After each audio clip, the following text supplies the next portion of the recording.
This is a tutorial for the 2024 budget spreadsheets. I wanted to create a tutorial to explain how it works.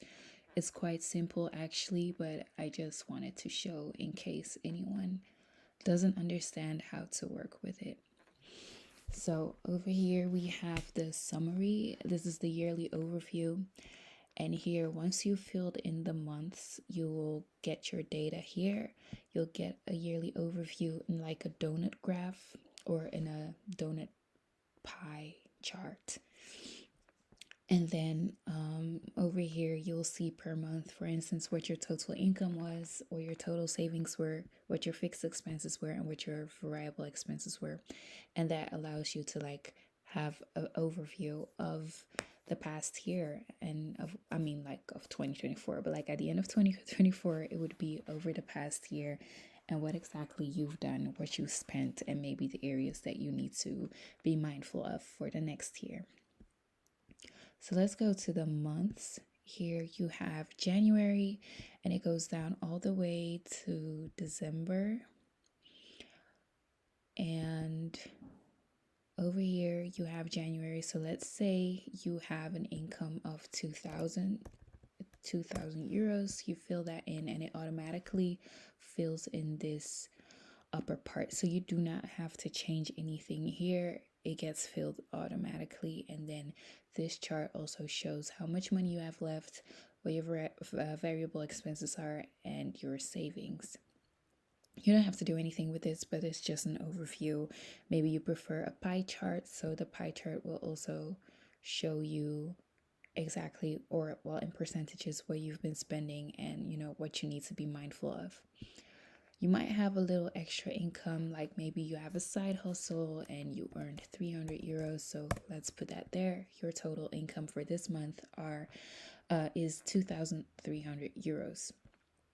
I put some fixed categories over here. You can definitely change them, but these are the categories that I personally save for. So for instance, for car repairs, I set aside maybe an amount of 100 euros every month just to be sure.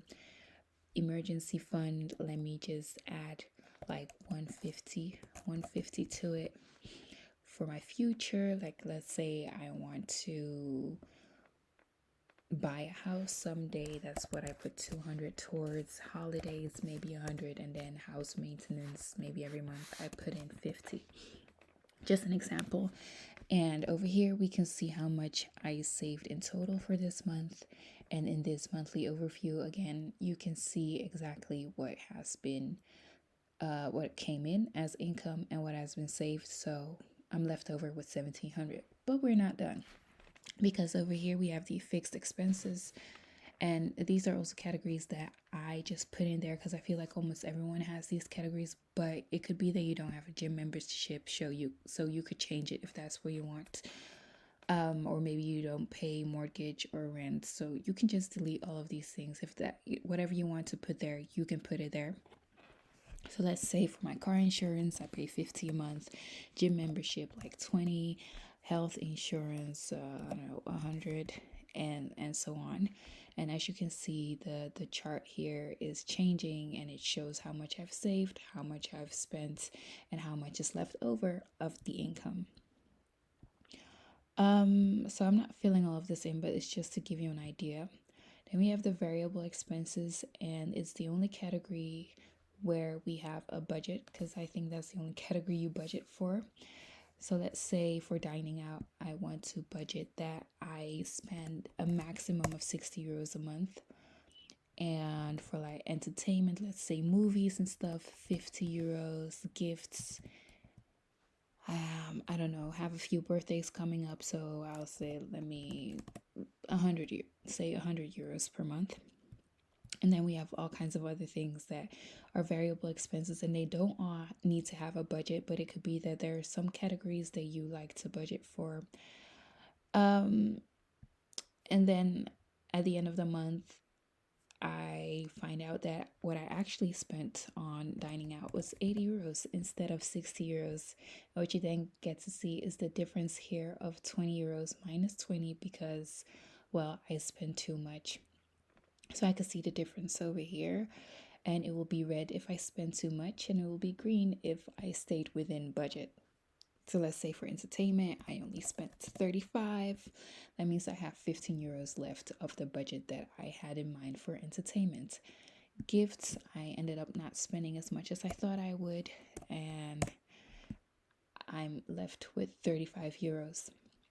At the end of the month, or at the end of this table, I can see how much I budgeted for, how much I actually spent, and then the difference. So I'm left with 30 euros if I'm correct. And then over here in the monthly overview, I can see how much I eventually spent on fixed expenses. Obviously, there's going to be a higher number, but just for this tutorial,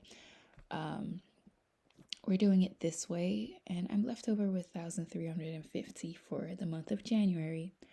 When we go to February, we will see that this chart is a bit different because it's now versus the previous month. So it's for me to see if I'm doing better or worse than the month before. So since February is still empty, I'm going to fill that in as well. Let's say I spent 2,000 euros. My extra income wasn't as much, maybe 150. Car repairs. Let's see what I spent here. I said 100, 150, 200. Well, I'm just going to copy this. This might be a monthly thing that I do. So if it's something that you save monthly, then you can just copy and paste. That's no problem. The same goes for my fixed expenses. Since they're fixed, they're probably the same every month. So I'm putting that there as well. And then let's say for dining out this month, I wanted to do 100 and I spent 200. It's outrageous, but it's just for the example. Entertainment purposes, let's say 50, and I went overboard and did 80. And then you can see over here how I've been doing. So savings are actually the same. My variable expenses are more in February than they were in January. And leftover money is less in February than it is in January. And over here, I can see, okay, I have 50% left over, or well, a little over 50%, 51% actually left over of my income. And this is how I spent the rest, or how I used the rest. So I just did it for January and February now. And now in the yearly overview, things are filled. For instance, here in this corner, it shows my total income for the year, total savings, total fixed expenses, and total money left over. Hopefully at the end of the year, you will have money left over because you have an overview of what you're spending. And hopefully that will help you to be mindful of the way you spend your money. And over here in the table, you can see exactly how much you've had as an income, how much you saved, what your fixed expenses were, and your variable expenses. And then here in a graphic overview, you can see, well, January I spent this much, or my income was this much, and in February it was this much. And I personally think it's fun to see these things next to each other to see how it goes over the months. So that was the budget spreadsheets. I don't think it should be difficult, but if you have any problems, don't be afraid to send an email, and I would love to explain more. And that was it. Thank you.